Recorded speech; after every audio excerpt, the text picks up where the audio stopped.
Ça a pas d'allure est un podcast qui a pas peur de dire des vérités qui empestent. Pour preuve, avant d'appuyer sur le bouton record, j'ai mangé 3 gousses d'ail. Ça fait 3 semaines que je me brosse pas les dents. Si ma mauvaise haleine s'entend pas à l'audio, j'ose espérer que vous entendrez ma frustration et ma colère. Si vous écoutez ce podcast, c'est que vous le savez qu'on vit dans un monde affreux. Mais je vous garantis qu'après ce que je vais vous dire, vous allez avoir envie d'arracher le prélat de la cuisine tellement que vous allez trouver ça que ça n'a pas d'allure. Tout commence il y a 3 mois, quand je me suis mis à travailler 3 jours par semaine dans un entrepôt de laine minérale. Je faisais les lundis, mercredis, jeudis de 10h à 18h, mais des fois les vendredis aussi. Puis aussi, ça m'arrivait d'avoir les lundis off. Mais pour quelle journée que je travaillais, ça n'a pas vraiment d'importance. Au début, je m'entendais super bien avec mes collègues. Je trouvais même que c'était une maudite de belle gang. Mitch, les grandes dents, super cool, le gars, toujours en train de siffler des airs de jingle publicitaire. Mélanie, la comptable, la gentillesse personnifiée, avec tous les mercredis ses muffins aux carottes, écœurant. Écœurant dans le sens de super bon. Jean Lagraffine, un vrai de vrai bon monsieur, gentil, qui travaille encore 6 jours par semaine à 84 ans, parce qu'il aime ça travailler. Tellement inspirant. Il raconte les meilleurs jokes de laine minérale de l'histoire. Puis en tout cas, c'était une vraie de vraie belle gang. Jusqu'à ce que Benji vienne mettre la marde là-dedans. Moi, je voulais juste être le gars qui a des gants funky. Je m'étais fait venir plein de paires de gants de sécurité loufoques. Une à motif zébré, une à motif léopard, une jaune-orange, une paire qui ressemble à des mains de zombies, des gants roses avec une petite abeille dessus, des gants de Bob l'éponge, des gants qui ressemblent à des mains de singe, etc., etc. J'avais assez de paires de gants funky pour en porter une différente à toutes mes journées de travail pendant environ 6 mois. Puis à chaque jour, ça aurait pu faire rire la gang.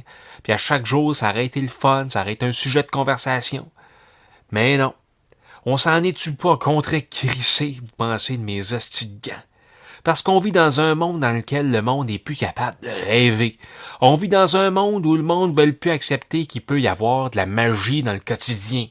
Ça avait pourtant bien commencé. Mes 2 premières semaines à l'entrepôt ont été cool. Ultra cool. J'avais préféré pas trop virer trop fou avec les gants pour commencer. J'allais dans le vert fluo, ben non, mes gants de l'armée de Kiss, des affaires de même. Quand même, je sentais que ça attirait l'attention de la gang. On s'en rendait compte que je mettais des gants différents tous les jours. Ça a tout foutu le camp quand Benji est revenu de ses vacances en République. Benji, je l'avais pas encore rencontré, mais son absence se faisait sentir. Tout le monde capotait sur lui à l'entrepôt. Fait que j'avais quand même hâte de le rencontrer. Ça a pas pris 3 minutes après le début de ma première journée que je travaillais avec Benji que j'étais déjà rendu celui qui sent la piste. Par la faute de Benji.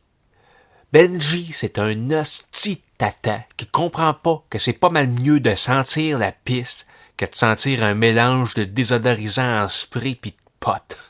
Oui, je sens la pisse. Je sens ma pisse. On devrait tous sentir notre pisse, parce que c'est l'odeur normale de quelqu'un qu'on est censé d'avoir. L'odeur d'un être vivant sur Terre qui a pas honte d'où c'est qui vient. On vient d'où? Ben on vient de par où ce que la pisse sort. Après ça, y a rien que j'ai pu faire. J'ai eu beau mettre mes gants les plus funky, mes gants qui sentaient le plus le plastique toxique, je suis quand même resté celui qui sent la pisse. J'ai essayé de faire comme si je trouvais ça drôle au début. Assez vite, ça a commencé à m'agacer, puis même à me fâcher, puis même à me faire pleurer dans les toilettes durant les breaks. J'aurais pu faire attention pour pas sentir la pisse, mais ça aurait été aller contre ma nature. J'ai réussi à faire 3 mois, mais je dois admettre que je suis soulagé d'avoir été suspendu avec sursis pendant qu'on enquête sur mes cartes de chariot élévateur, après qu'un accident ait eu lieu un après-midi que j'ai mis des gants un peu trop serrés. Mes gants tutti frutti. Dans tout ce que je viens de raconter, il y a tellement de choses qui n'ont pas d'allure. Ça n'a pas d'allure que j'aille dépenser 800$ en paire de gants pour rien. Ça n'a pas d'allure que personne n'ait trippé quand j'ai mis mes gants de lézard. Ça n'a pas d'allure que sentir la pisse soit devenu inacceptable en société alors que ça devrait juste être normal. Ça n'a pas d'allure que l'intimidation en milieu de travail soit tellement acceptée alors que ça devrait être inacceptable. Ça n'a pas d'allure que ce soit impossible de passer la formation de chariot élévateur dans un délai raisonnable, ce qui fait que j'ai été obligé de falsifier mes cartes, puis que je vais sûrement perdre ma job pour cette raison-là. Ça n'a pas d'allure. On vit dans un monde qui empeste. Puis qu'est-ce qui sent le plus mauvais? Est-ce que c'est la pisse? Ou bien est-ce que ce serait pas plutôt l'âme des gens méchants? Ça n'a pas d'allure. Je vais me tuer à le répéter, mais je vais le répéter encore, ça n'a pas d'allure.